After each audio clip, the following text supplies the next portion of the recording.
I won't go through my usual list of climate change impacts and the ways that climate change is already impacting Rhode Island and the way that climate change will impact Rhode Island in the future. Hopefully you've all read those reports and seen those maps, and hopefully it scares you as much as it scares me. I just want to make 2 points.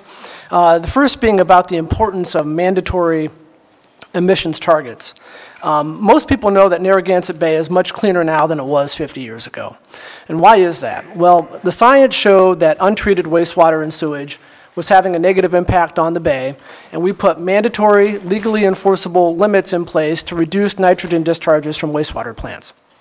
We didn't put voluntary targets in place, we put mandatory, enforceable targets in place.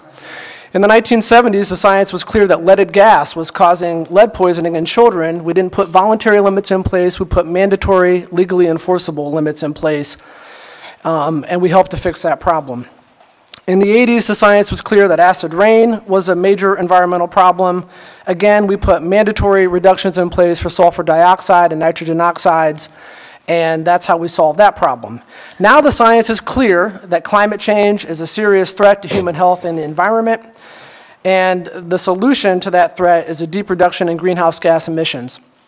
Given the scale of the threat of climate change, we should treat this problem in the same way that we've treated all other major environmental problems, by putting mandatory, legally enforceable limits in place.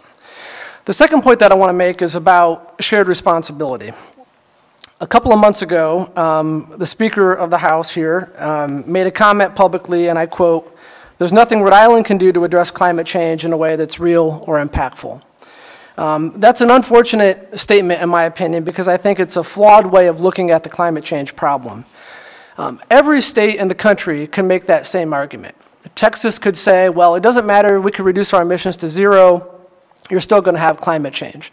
The US can point their finger at China and say, well, we can't do anything if China doesn't reduce their emissions. China points the finger at India, so on and so forth, and where does that get us at the end of the day? A lot of finger pointing and nobody really taking leadership or taking responsibility. Climate change is a unique public policy problem in that there is no silver bullet solution.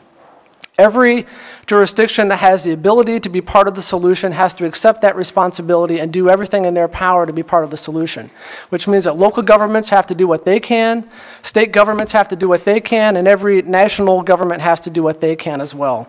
This is about shared responsibility and doing our part, and I think that this legislation is a major step forward in Rhode Island showing some leadership on a very serious problem.